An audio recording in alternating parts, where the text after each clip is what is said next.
አንዳንዴ እንዲህ ነው። አሁን ካልተቸገርን የእግዚአብሔር ነገር አንሰማም። እኛ ኢትዮጵያውያን አስቸጋሪዎች ነን። ካልተቸገርን ካልተሰቃየን ወደ አምልኮት አንመጣም። በእያንዳንዳችን ላይ ግራ መጋባትን ተከለብን። ግራ መጋባት በቃ ያየነው የሰማነው የነካነው ያሰብነው ያቀድነው ሁሉም ነገር ግራ መጋባት። እግዚአብሔር እንደሚያየው ስላላየ የእግዚአብሔር በግልጽ መክፈል በእርሱ ውስጥ ስላልነበር በአብርሃም ራእይ ውስጥ እግዚአብሔር የሚያየውን ማየት ነው። በሎጥ ራእይ ውስጥ አይኑ የሚያየውን ማየት ነው። የተቸገርነው አይናችን የሚያየውን ብቻ በማየታችን ነው። እግዚአብሔር እንደሚያየው አለማየታችን ትልቁ ውድቀት ነው። ትልቁ ችግር ነው። እግዚአብሔር እንደሚያየው ለማየት አምልኮት ያስፈልገናል። አምልኮት የሌለው ትውልድ መነሻውንም መድረሻውንም አያውቅም። ለምን? በስውር በሚያየው አባቱ ዘንድ የተከበረ ሕይወት፣ ኑሮ፣ ጊዜ፣ ዘመን ስለሌለው ብዙ ነገርን ረስቷል። በመጽሐፈ መክብብ ላይ በመጨረሻው ዘመን ሁሉም ነገር ይረሳል ይላል። ሁሉም ነገር ይረሳል። ይሄ ነው መርሳት። እግዚአብሔር እንደማያየው ማየት ካልጀመርን፣ እግዚአብሔር ማየት እንደሚችለው ማየት ካልቻልን፣ እግዚአብሔር እንደሚያየው ማየት ካልወደድን፣ ልክ እንዲህ ነው የምንለው በኑሮም በጊዜም በዘመንም ማራ በሉኝ አለች። ምን ማለት ነው? ሁል ጊዜ ህይወቷ፣ ዘመኗ፣ ታሪኳ የመረራት ሴት በሉኝ። እዚህ የምታየው ሁሉ በስውር የገባ ነው እንጂ ሲገባ እኔ ገብቻለሁ ያለ ሰይጣን የለም። እኔ ያስኩት ያለ የለም። ግን ጸሎት ቤት ካለህ፣ መንበርከኪያና መስገጃ ካለህ ሲገባም ታውቀዋለህ። እዚህ ጋ ስለ እንጀራ ስትደግም እዚህ ጋ ሰላቢ ይወስድብሃል። እዚህ ጋ ስለ ደሞዝ ስትሰራ እዚህ ጋ ገንዘብህ በቂ አይደለም። የሚቸኩል ጊዜ አለ። በረከትን የሚፋለም ጊዜ አለ። በረከትን የሚፋለሙ ሰዎች አሉ። ትደክማለህ፣ ምስጋና የለም። ትጥራለህ፣ ምንም የለም። እንደገና ሰርተህም ትበሳጫለህ፣ ደክመህም ትበሳጫለህ። ህሊናህ በቃ ካንተ ጋራ ራሱ የአእምሮም የሁሉም ነገር መከራ ነው። እግዚአብሔርን ስላላካፈልከው በሐሳብ በቃ አንተው ብቻ ትጨነቃለህ። የአእምሮ መድኃኒት ይሰጥሃል። በቃ ማንቀላፊያ።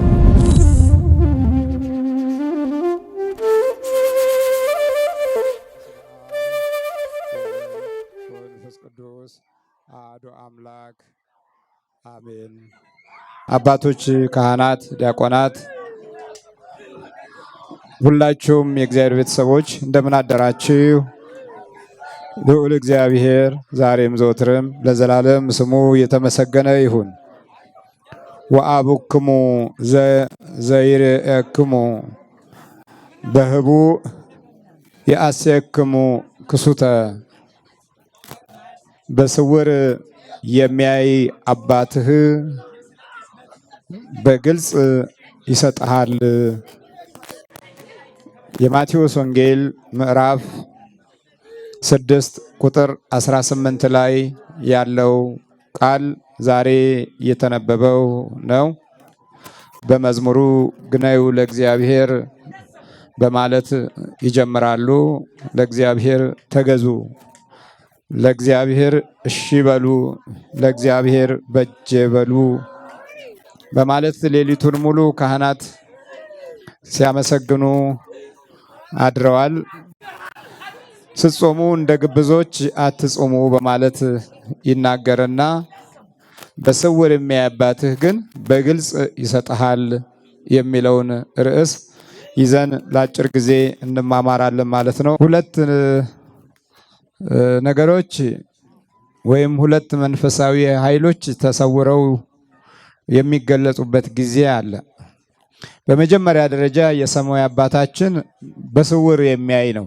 በግልጽ ፈጥሮን በስውር የሚያይ ነው።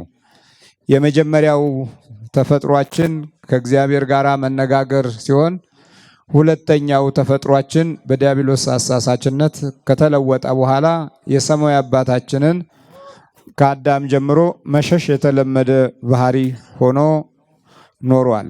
በገነት ቅዱስ እያለ የሚያመሰገን የነበረው ሲሸሽ ወደ ጫካ ሲገባ ከሰዎች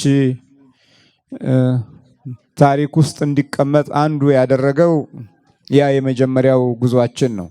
በግልጽ የሚታይ አምላክ የነበረውን ላለማየት ሸሸ አዳምና ሔዋን ጫካ ውስጥ ገቡ።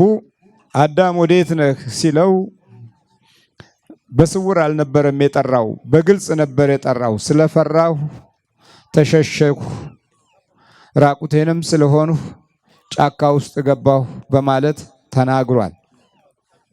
እንግዲህ እግዚአብሔር ሳይሸሸግ ሰው ነው የተሸሸገው ማለት ነው።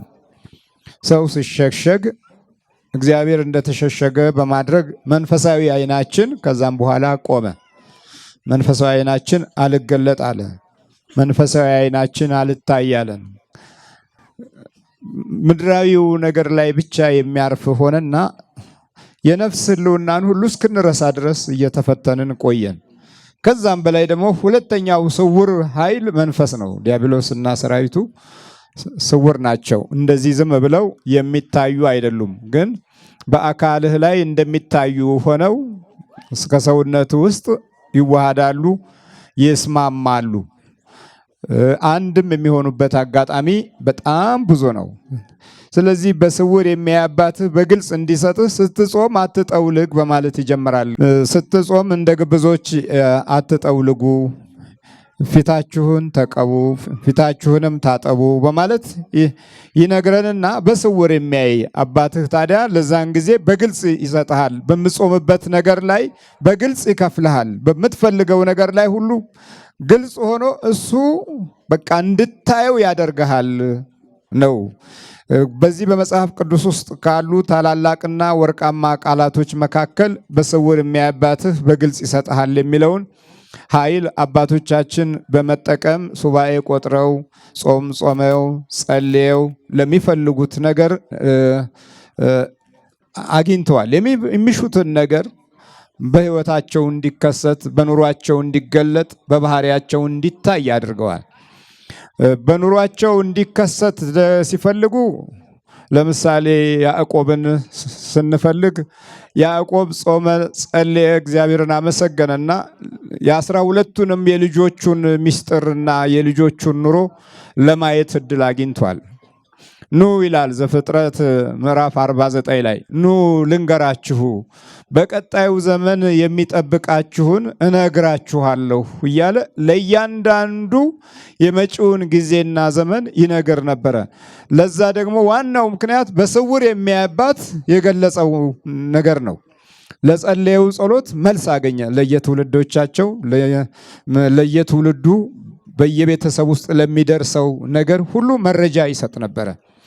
በመጨረሻ ዘመን የሚገጥማችሁን ኑ ልንገራችሁ አለና አጽንዖት የሰጠው ወደ ኢየሱስ ክርስቶስ የሚመጣውን ነገድ ይሁዳ ላይ ነበረ። ይሄ እንግዲህ በስውር የሚያይ አባት የሚገልጸው ጉዳይ ነው። ስለ ትውልድም ይጸለያል ማለት ነው። ያዕቆብ ስለ ትውልዱ ጸለየ። ምንድናቸው እነዚህ 12ቱ የሰጠኸኝ ነገዶች? የሚደርስባቸውና በሕይወታቸው ዘመን ሁሉ የሚገጥማቸው ምንድን ነው ብሎ ጾሞ ጸልዮ ከእግዚአብሔር መልስ አገኘ። ምን አለ ይሁዳም?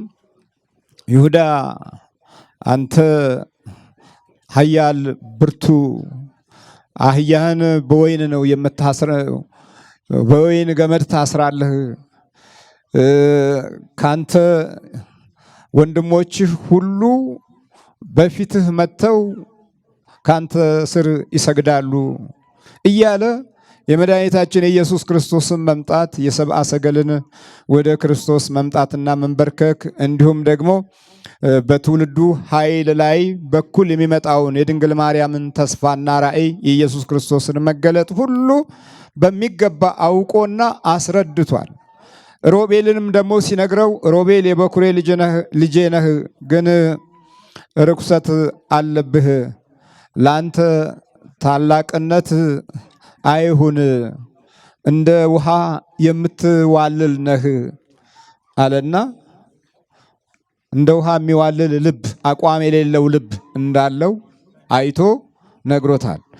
የመጨረሻው ልጅ ደግሞ ብንያም ነው። ብንያም አንተ የቀኝ ክንዴ ኃይሌ ነህ፣ ሆኖም ግን እናትህ የሞተች ጊዜ የሐዘን ልጅና የሞት ልጅ ብላ ሰይመሃ ነበር። እኔ ብንያም ብያሃለሁ፣ እናትህ ቢንኦኒ ብላ ጠራችህ። አንተ የሐዘን ልጅ ማለት ነው ቢንኦኒ፣ እኔ ግን ብንያም አልኩኝ። ልጅ ሲሆን ያም ማለት ቀኝ ማለት ነው። የቀኝ ክንዴ የቀኝ ኃይሌ ነህ ሲል ስም አወጣለት። ሆኖም ግን እድሉን በደንብ አየውና እድልህ ግን አለው ነጣቂ ተኩላ ነህ አለው። አየው እንዲህ የሚያዩ ነበሩ። በግልጽ እግዚአብሔር በስውር የሚያይባትህ ምን ይሰጥሃል ነው ያለው። በግልጽ ይሰጥሃል፣ ግልጽ ያደርገዋል። ነገሮችን ሁሉ በደንብ ያሳይሃል ማለት ነው። በደንብ እንግዲህ ከእግዚአብሔር ማየት የሚፈልግ ሁሉ ከእግዚአብሔር ማየት ይችላል። ከእግዚአብሔር ማየት የማይፈልግ ሁሉ በራሱ አይን ማየት ይችላል። አሁን በራሳችን አይን የምናየው ነገር ስናይ ልክ እንደ ሎጥ እናያለን። እኛም በስውር የሚያይባታችን በግልጽ የሚሰጥበትን መንፈሳዊ ኃይል እምቢ ስንል የምናየው ልክ እንደ ሎጥ ነው። አብርሃም በጸሎትና በአምልኮት በስግደት በጾም ሕይወቱን ሲባርክ፣ ሎጥ ደግሞ በሀብት በገንዘብ መሞላቀቅ የሚፈልግ የሀብታም ስሜት የነበረው ሰው ነው። ግን እግዚአብሔር እንደሚያየው ስላላየ የእግዚአብሔር በግልጽ መክፈል በእርሱ ውስጥ ስላልነበር በአብርሃም ራእይ ውስጥ እግዚአብሔር የሚያየውን ማየት ነው። በሎጥ ራእይ ውስጥ አይኑ የሚያየውን ማየት ነው። የተቸገርነው አይናችን የሚያየውን ብቻ በማየታችን ነው። እግዚአብሔር እንደሚያየው አለማየታችን ትልቁ ውድቀት ነው። ትልቁ ችግር ነው። በስውር የሚያይባት ብዙ ነገር ሊያይልህ ይችላልና ነው። ከዛ ሎጥም ያው ወደ ሰዶም ሀገር ሄደ። አገሪቱ ስትቃጠል አላወቀም። አገሪቱ እንደምትጠፋ አልተገነዘበም። አብርሃም ግን ይማልድ ነበረ ስለዛች ሀገር። ሎጥ ብቻ ከሚስቱና ከልጆቹ ጋር እሷም መንገድ ላይ ቀርታለች። እንግዲህ ልክ ሰው አይኑ የሚያየውን ብቻ የሚያይ ከሆነ ይሄ ነው አደጋው። እግዚአብሔር እንደሚያየው ለማየት አምልኮት ያስፈልገናል። አምልኮት የሌለው ትውልድ መነሻውንም መድረሻውንም አያውቅም። ለምን? በስውር በሚያየው አባቱ ዘንድ የተከበረ ሕይወት፣ ኑሮ፣ ጊዜ፣ ዘመን ስለሌለው። በግልጽ የሚሰጥ አምላክ ደግሞ የሚከፍለው መንገድ አለው። ሎጥ ሀብቱም ገንዘቡም ኑሮውም በሰዶም ሀገር ሲቃጠል የአብርሃም ርስትና ሀብት ግን ከእርሱ ጋር ነበረ። እግዚአብሔር ስሙ የተመሰገነ ይሁን። ለምን? አብርሃም እግዚአብሔር ያየውን ስላየ ወደሚቃጠል አገር አይደለም የሄደው፣ ወደ ከነአን ነው የሄደው። ሎጥ ወደሚነደው አገር ነው የሄደው። በራሱ አይን ነው። በራሳችን አይን ብዙ መዘዞችን አምጥተናል። የእግዚአብሔርን አይን አልጠየቅንም። የአምላክን አይን አልፈለግንም። እንደ ሀገርና እንደተባረከ ትውልድ አንጻር ሲታይ ብዙ በእግዚአብሔር አይን እያዩ ሀገርንም ሰላምንም ፍቅርንም ጸጋንም አቁመው ያለፉ ሰዎች ነበሩ። በራሳችን አይን ማየት ስንጀምር ጸጋንም ክብርንም ኃይልንም ሞገስንም ጥለን የተዝረከረክንና መነሻችንንም መድረሻችንንም ለማወቅም ሆነ ለማስተዋል ጊዜ አላገኘንም። በኑሮ ውስጥ ባለው ነገር ተደበቅን። በዛ ውስጥ ተደብቀን ለዕለት እንጀራ ዘመን ጨረስን። ለዕለት እንጀራ ብቻ ለዛሬይቱ እንጀራ ብቻ ጊዜ ጨረስን። ይህችውም እንጀራ ከክፋት ጋር የምናያት እንጀራ ናት። ሌሎች በክፋት አይን ያዩዋታል፣ እኛም በክፋት አይን እናያታለን። ብቻ ትንቅንቅና ትግል ነው። እንጀራ ለትግል፣ ትግል ለእንጀራ ሆኗል። በስውር የሚያይባታችን በግልጽ የሚሰጠንን ስጦታ ለመቀበል በስውር ማየቱን እንኳ ለማመን የተቸገርን ነን። ስለዚህ የተሰወረው ሰይጣን ሕይወታችንን፣ ዘመናችንን፣ ትውልዳችንን እያጠቃው እንዳለ እንኳ ለመገንዘብ አእምሯችን የተመቻቸ አይደለም። ብዙ ነገርን ረስቷል። በመጽሐፈ መክብብ ላይ በመጨረሻው ዘመን ሁሉም ነገር ይረሳል ይላል። ሁሉም ነገር ይረሳል። ይሄ ነው መርሳት ነው። እና በስውር የሚያይ አባታችን በግልጽ የመስጠትን መንፈሳዊ ኃይልን የምናዳብረው ታዲያ በጾም በጸሎት በአምልኮትና በስግደት ያለንን መንፈሳዊ ሕይወት መምራት ስንጀምር ነው። በዚህ አይነት ሁኔታ ከሆነ እግዚአብሔር እንደሚያየው እናያለን። እኛ እንደምናየውም እግዚአብሔር ያይልናል ማለት ነው። የምንፈልገው ነገር ላይ መልስ ይሰጠናል። ስለዚህ በትውልድ ውስጥም ማየት ያስፈልጋል። እንደዚህ ዝም ብለን ለአንድ ዘመን የሚኖር ወይም የአንድ ሰብአዊ ዕድሜ ብቻ የሚጨርስ ሰዎች መሆን የለብንም። እንደዛ ከሆነ በስውር በሚያየው አምላካችን ዘንድ በግልጽ የሚሰጠን ነገር የተቋረጠ ይሆናል። እና በጾም በጸሎት ውስጥ በስውር የሚያያባትህ በግልጽ ይሰጥሃል። እንደዚህ ነው ስንጸልይ እንኳ አባታችን ሆይ በሰማይ የምትኖር አይደለም ምንለው፣ ስምህ ይቀደስ ብለን መንግስትህም ትምጣ ብለን ከዛ ቀጥለን ነው የዕለት እንጀራችንን ምን በለን ነው ዛሬ ስጠን። ስሙን ከቀደስን በኋላ ነው የዕለት እንጀራ የሚያስፈልገን። አሁን ይሄንን ያላልንበት ህይወት ውስጥ እንጀራው ራቀ። እንጀራው ተንኮለኞችን አመጣ። እንጀራው ምቀኞችን አመጣ። እንጀራው የክፋት ሰዎችን አመጣ። እንጀራው ከሃዲዎችን አመጣ። እንጀራው ሰይጣንን አመጣ። እንጀራው ክፋትን አመጣ። እንጀራችን ለምን ስምህ ይቀደስ አላልንም? መንግስትህ ትምጣ።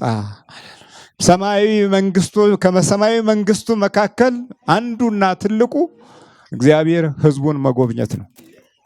እግዚአብሔር ህዝቡን ሲጎበኝ በእውነት የእግዚአብሔር መንግስት አንደኛው ክፍል ነው። እግዚአብሔር ህዝቡን ሲጎበኝ ምህረት ይመጣል። እግዚአብሔር ህዝቡን ሲጎበኝ በረከት ይመጣል።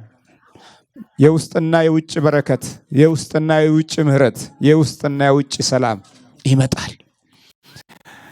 በሁሉም መንገድ የእግዚአብሔር ሞገስ ይገለጣል። እግዚአብሔር ህዝቡን ሲጎበኝ፣ እግዚአብሔር ህዝቡን ሲጎበኝ ነው።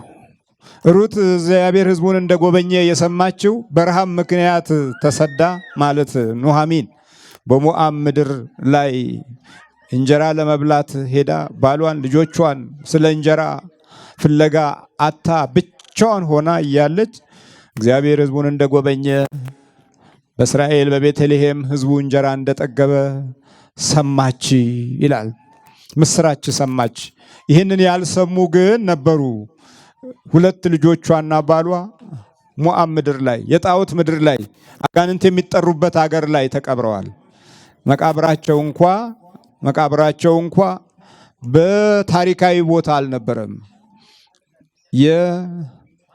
የኑሃሚን ባልና ልጆች አገር የሌላቸው ሆነው ስለ እንጀራ ሞቱ። ስለ እንጀራ አገር አልባ ሆነው ስለ እንጀራ ሞቱ። እሷ ግን እግዚአብሔር ህዝቡን እንደጎበኘ ሰማች። ከዛ በኋላ ምንም አላመነታችም። ተነስታ ብቻ ወደ ቤተልሔም ጉዞ ጀመረች። ወደ ቅድስት ሀገር ጉዞ ጀመረች። በገብስ እሸት ዘመን ደረሰች። እዛ ያለውን የመጀመሪያውን የበረከት ኃይል እንደቀመሰች ስሜን ባካችሁ ኑሃሚን እያላችሁ አትጥሩ ብላ ጮኸች። ማራ በሉኝ አለች። ትጸልይ ነበረ። የሀገሬን እንጀራ ሳልበላ እንዳልሞት እያለች ባሌና ልጆቼ እንደሞቱት እኔ ከሀገርህ ከመንፈሳዊ ታሪክህና ከቦታህ እንዳልቀር እያለች ስትማጸን የነበረች ሴት ኑሃሚን አሁን አገሯ ስትገባ ማራ በሉኝ አለች። እግዚአብሔር እንደማያየው ማየት ካልጀመርን፣ እግዚአብሔር ማየት እንደሚችለው ማየት ካልቻልን፣ እግዚአብሔር እንደሚያየው ማየት ካልወደድን ልክ እንዲህ ነው የምንለው። በኑሮም በጊዜም በዘመንም ማራ በሉኝ ማራ በሉኝ አለች። ምን ማለት ነው? ሁል ጊዜ ህይወቷ፣ ዘመኗ፣ ታሪኳ የመረራት ሴት በሉኝ ማለት ነው። ኑሃሚን ማለት የደስታ ምንጭ ማለት ነው። ግን እንዴት አሁን ይሄ ስሜ አይደለም አለች። ከሰው ሀገር የኖርኩበት ከሰው ምድር የኖርኩበት ስሜ አይደለም፣ ስሜ አይደለም። ለምንድን ነው ባሏ ድንገት ተነስቶ ይችን ሀገር ካለቀቅን በረሃብ መሞታችን ነው ብሎ እግዚአብሔር እንደሚያየው አይደለም ያየው። እሱ እንዳየው ነው ያየው። እሱ እንዳሰበው ነው ያሰበው። በስውር የሚያይባትህ ምን ይልሃል? በምን ይከፍልሃል? በግልጽ ይከፍልሃል።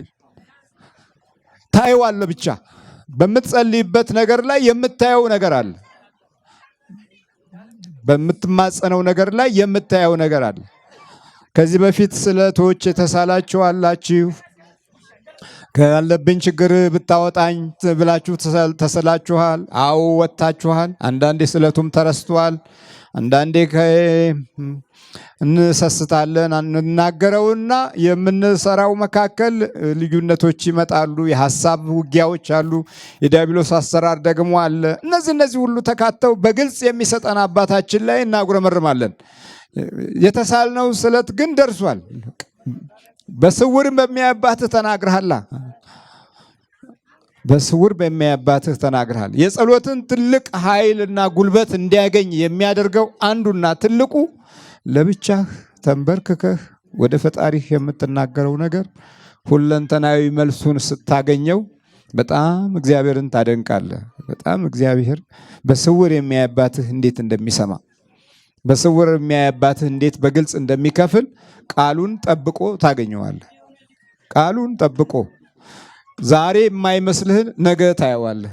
ዛሬ የማትጠብቀውን ነገ በግልጽ ስታየው የስውር አባታችን እይታ ከማንም በላይ የተገለጠ ነው ማለት ነው እና በስውር የሚያይ አባታችን ባይጠብቀን ዛሬ በብዙ ጠላቶቻችን መካከል ብዙ ውድቀት በሰፋ ነበረ።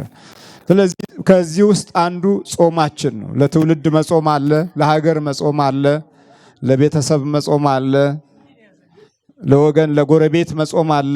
የቀደሙ አባቶቻችን እኮ ለሁሉም ነበር የሚጾሙት። ዛሬ እንደውም ጾማችንን ለሌላ ነገር ነው የምናውለው። በጾማችን ጊዜና ዘመን ክፋቶች ናቸው የሚገለጡት። ተንኮል ነው የሚገለጠው፣ ምቀኝነት ነው የሚገለጠው። ስለዚህ በስውር በሚያይ አባታችን ዘንድ ሳይሆን በስውር የሚያጠቃን ሰይጣን ዛሬ እድላችንን፣ ጊዜያችንን፣ ዘመናችንን ሁለንተናዊ በሆነ መንገድ ወሮታል። ትውልዳችንን በብዙ መንገድ እያስጨነቀው ይገኛል። ይሄኛውም ደግሞ በስውር ነው የሚያየው። እግዚአብሔር በስውር እንደሚያይ ሁሉ ይሄኛውም በስውር ሲገባ አታውቀው፣ ግን ሲጀምርህ አንዳንድ ምልክቶች ያሳይሃል። ቅዠት ምናምን፣ አንዳንዴ መንፈራገጥ፣ አንዳንዴ መኝታህን መለወጥ፣ አንዳንዴ አቅጣጫ ትራስህን ማዛባት፣ እነዚህ አንዳንድ ምልክቶቹ ናቸው። ሌሊት መባተት፣ ድንገት መበርገግ፣ የልብ መምታት በየሰዓት እየጠበቀ እነዚህ ጠባያቶቹ ናቸው። ዓይንህ ላይ ደግሞ በሚቀመጥበት ጊዜ ብዥታዎች፣ አንዳንድ ጊዜ የምታየውን ነገር በመንፈሱ ዓይን እንድታይ ያደርጋል። የምትመርጠውን ነገር በመንፈሱ እንድትመርጥ ያደርጋል። ውስጥ የህይወት ምርጫ ላይም ሁሉ በስውር ብዙ ነገሮችን ያዛባብሃል። የምትይዘውን በረከት እንድታጣው ይታገልሃል። የጨበጥከው ላይ በአንድ ጊዜ በማታውቀው መንገድ እንዲወድምንና እንዲበክን ያደርግሃል። የነካኸው ያየኸው ሁሉ መባረክ ያቅተዋል።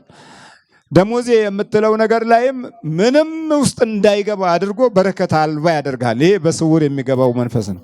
በስውርም የሚሰልቡህ አሉ፣ በስውርም የሚነጥቁህ አሉ። እግዚአብሔር በስውር የሚያይህ ከሆነ በግልጽ ይህንን ጠላትህን እንድትቋቋም የሚያግዝህ ታዲያ የዕለት አምልኮት ሲኖርህ ነው።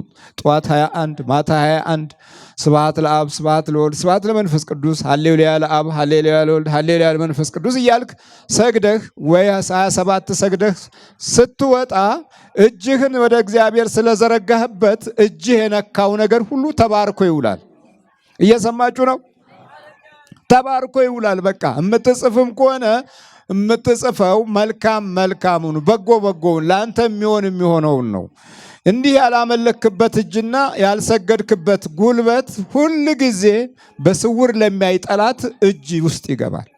ማታም ደግሞ ዝም ብለህ መተኛት አይደለም። በስውር ለሚያይ አባትህ እንደዚሁ ክብር ምስጋና ይግባ ብለህ ሰግደህ በርከክ ብለህ ጸልየህ ቅዱሳንን አመስግነህ የመላእክት እርዳታን ጠይቀህ በስውር ነው የሚያዩት። አንተ የምታየው ዓለማዊውን ነው። እነሱ የሚያዩት ጥልቁንም ከውስጥም ከላይም ከውጭም ነው። ዓይናቸው ብርሃናዊ ዓይን ነው። ኤክስሬ እንኳ አለን አይደል? እንደኛ በአቅማችን ይሄው ኤክስሬ አለ አይደል? ስትፈልግ ኩላሊት ስትፈልግ ሳምባህን የሚያያል አይደል? ይሄኛው ይሄ በሰውኛው ነው። ግን ነፍስህን አያይም እሱ፣ ወይም ሰይጣንን አያይም። ሚሊዮን ሰይጣን እያለ ኤክስሬ ውስጥ ብትገባ ሚሊዮን ሰይጣን አይታይም። የሚታየው ያንተ ስጋ ነው። ይሄ ስጋው ብቻ ነው። እና በውስጥ ግን ብዙ ጠላት አለ። ያንን የሚያጠቃልህ በስውር የሚያይባትህ ነው። በስውር የሚያይባትህ በግልጽ ጠላትህን ይዋጋልሃል ማለት ነው። እዚህ የምታየው ሁሉ በስውር የገባ ነው እንጂ ሲገባ እኔ ገብቻለሁ ያለ ሰይጣን የለም። እኔ ያስኩት ያለ የለም። ግን ጸሎት ቤት ካለህ መንበርከኪያና መስገጃ ካለህ ሲገባም ታውቀዋለህ። የምታውቀው ምንድነው? መንፈሳዊ ነገርህ ላይ ንቃት እንዳይኖርህ ያደርጋል። የመጀመሪያው ትልቁ አሰራሩ እሱ ስለ መንፈሳዊ ነገር የሚሰማህን ስሜቶች ማጥፋት ነው። እዚህ ላይ ደግሞ 3 አይነት ስሜቶች አሉ። ወደዚህ ቀደም ብለህ ዝም ብለህ ቤተክርስቲያን ትመላለስ እንደሆነ ተመላልሶ ይለምዳል እሱ። ይሄ እንዲህ አይነት ለማዳ ሰይጣኖች አሉ። ለማዳ አንበሶች እንዳሉ ሁሉ ለማዳ ሰይጣኖች አሉ፣ ለማዳ አጋንንቶች አሉ። ይመላለሳል አብሮ። ግን አንዳንድ መሰረታዊ ነገር ላይ ህይወትህ በጠላት እጅ መያዙ ይታወቃል። አንደኛ ልጸልይ ስትል ይጠፋል። ሁለተኛ እሰግዳለሁ ስትል አቅም ያንሳል። በጎ ነገር አደርጋለሁ ስትል ደግሞ ያምሃል፣ ውስጥህን በሐሳብ ያምሃል።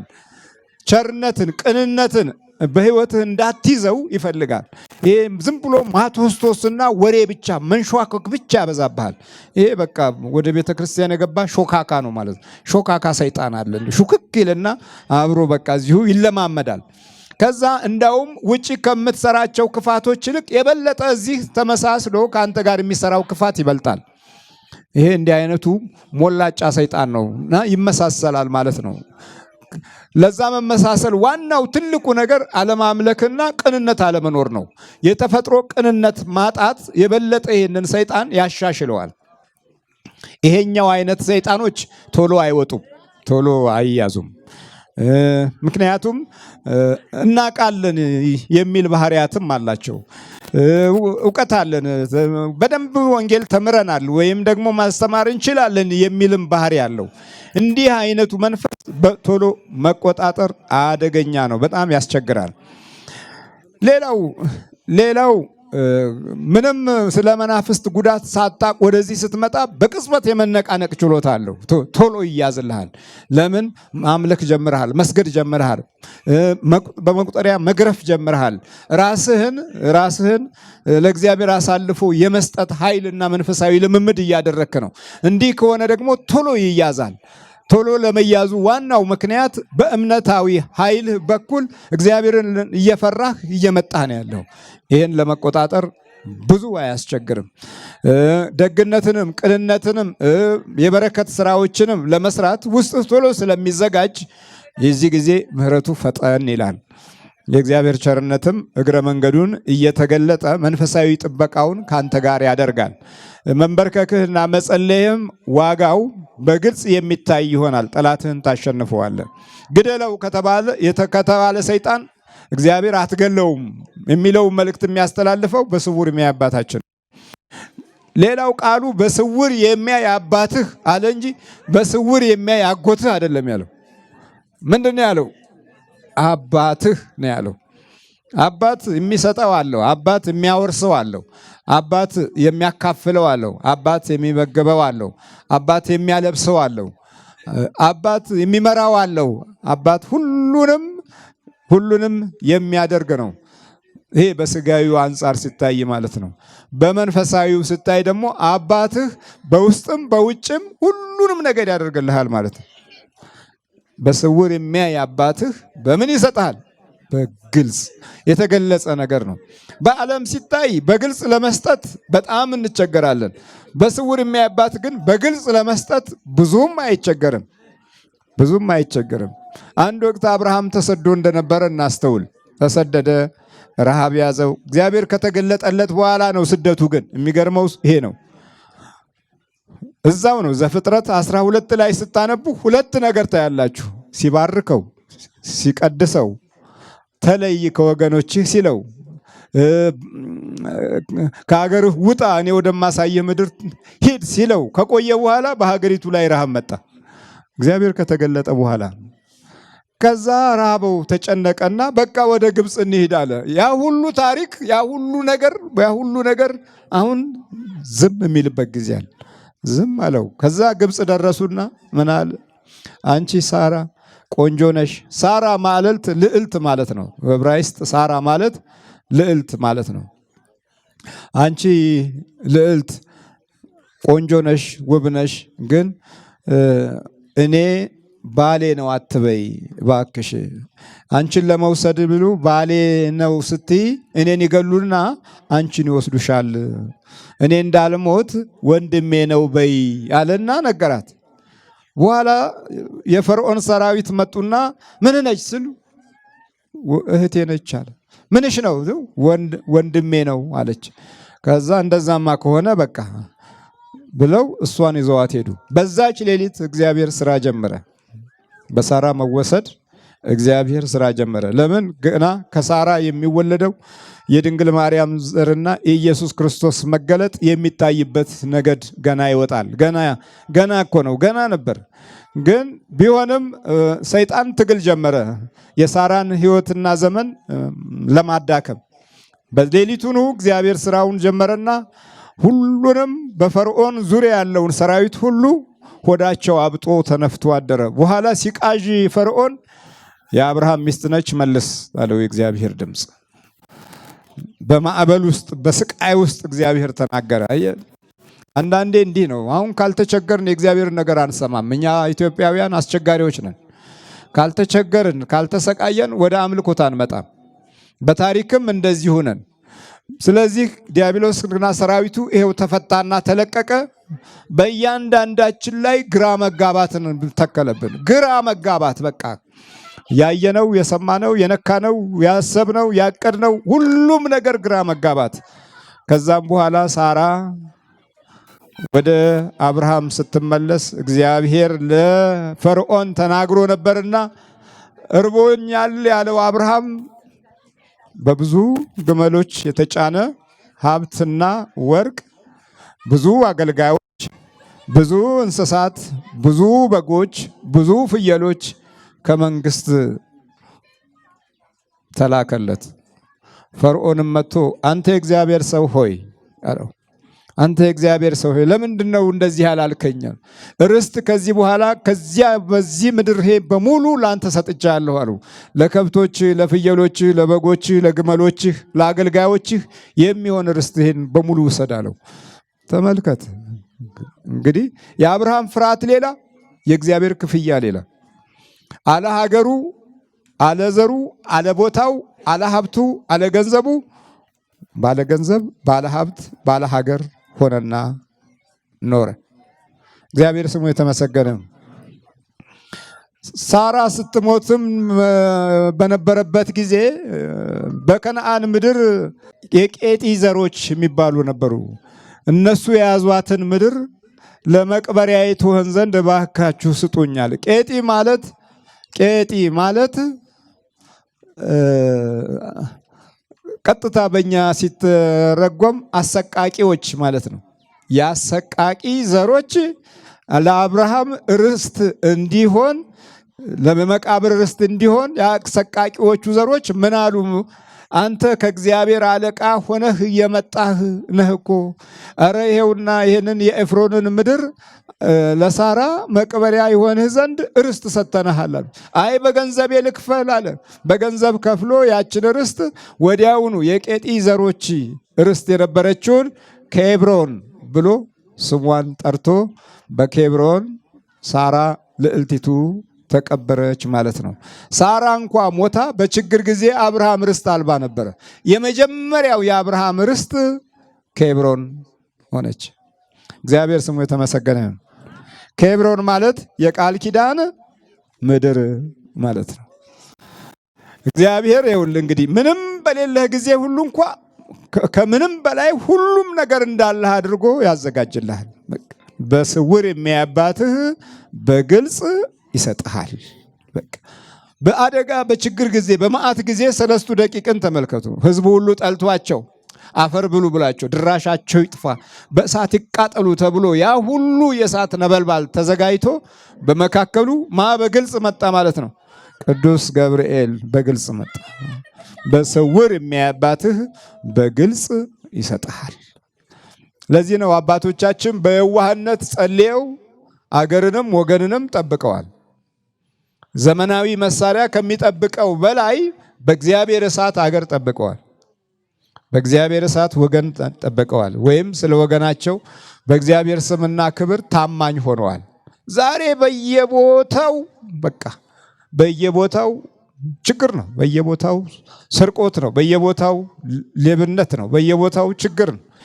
ስለዚህ እኛ ሁለንተናዊ የሆነው ነገሮች ውስጥ የእግዚአብሔር ክብርና ጸጋ እየጎደለ በመጣበት አኗኗር ውስጥ ነው የምንኖረው። በስውር የሚያባትህ በግልጽ ይከፍልሃል የሚለው መንፈሳዊ ኃይል ለመያዝ እድሉን ስናጣ ከድምጾቻችን ከአነጋገሮቻችን ጋር ጭምር ነው ሁለንተናዊ የሆነ ባዶነት እየታየ የሚመጣው እና በስውር የሚያባትህ በግልጽ እንዲያይ ዛሬ የሚያስፈልገን ጾም፣ ጸሎት፣ መንበርከክ፣ አምልኮት ከማንም በላይ ከምናሳየው ነገር በላይ ትልቅ ዋጋ ያለው ነው። ትልቅ መንፈሳዊ ሞራልና መንፈሳዊ ጥበብን የሚይዝ ነው። በስውር የሚያባትህ 3 ነገርን ያሟላልሃል። አንደኛው ውስጥህን በመለኮታዊ ኃይሉ ይጠብቅሃል።